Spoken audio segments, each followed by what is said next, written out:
अभी क्या लगता है आने वाले समय में, अभी तो ये आंधी है, सुनामी आना बाकी है?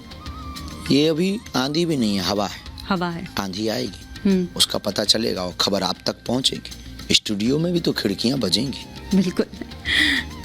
देश में जश्न है, लेकिन जैसा हमने पहले भी जिक्र किया कि कुछ लोग कई तरीके की टिप्पणियां कर रहे हैं इस पर।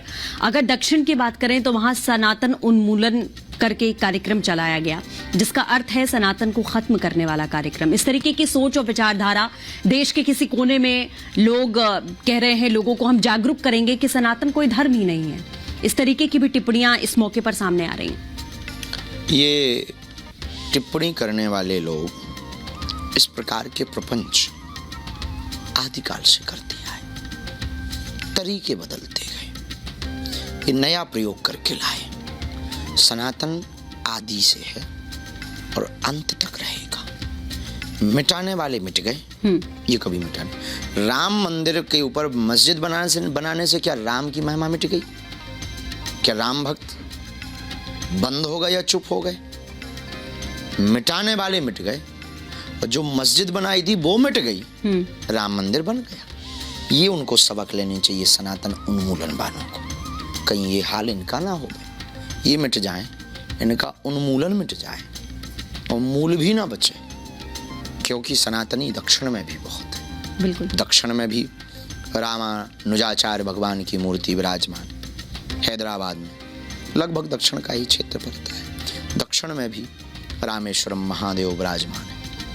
तो दक्षिण में भी सनातन की बहुत प्रचुर आंधी है और दक्षिण के लोग, दक्षिण से लाया हुआ धर्मदंड भारत की संसद में स्थापित किया गया। तो इससे यह निश्चित है कि दक्षिण के लोग भी उत्तर को मान रहे हैं और सनातन को मान रहे हैं, और वो खुद सनातनी है कट्टर, मानने वाली कोई बात नहीं। दक्षिण में सनातन का बहुत व्यापकता है। हम तो दक्षिण जाते हैं, कुछ वहाँ हैं जो सनातन को डेंगू मलेरिया मच्छर बोलते हैं, वो हैं खानदान के कुछ लोग। हाँ, जो HIV भी बोलते हैं, बिल्कुल कुछ लोग हैं, पर उनसे कोई ज्यादा फर्क नहीं पड़ता है।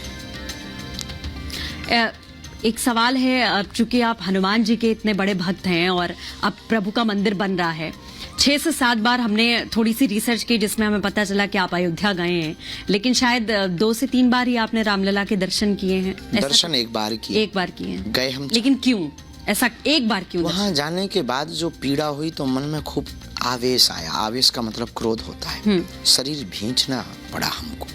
अब वहां सिक्योरिटी भी थी, भारत की कानून का भी परिहास ना हो, तो मौन होकर के नीचे सिर करके हमने दर्शन नहीं किया। थोड़ी सी झलक मिली और रोना आ गया और खूब गुस्सा आई और मन हुआ कि कूद जाएं, पर हमारे कूदने से होता क्या? वो सिक्योरिटी भी है, प्रपंच हो जाएगा, बवाल खड़ा हो जाएगा। अयोध्या गए खूब, रामलला से कहा अब जब तुम भव्य दिव्य में बैठ जाना तो बताना, सो हम आएंगे। कौन आए? अब वो भी हमारी भावनाओं को जान गए। ये आदमी हमारे बिना रह नहीं पाएगा, ऐसा हमें देख नहीं पाएगा। उन्होंने भी जल्दी कृपा कर दी और निर्णय आ गया, और तब तक अब हम भव्य। मतलब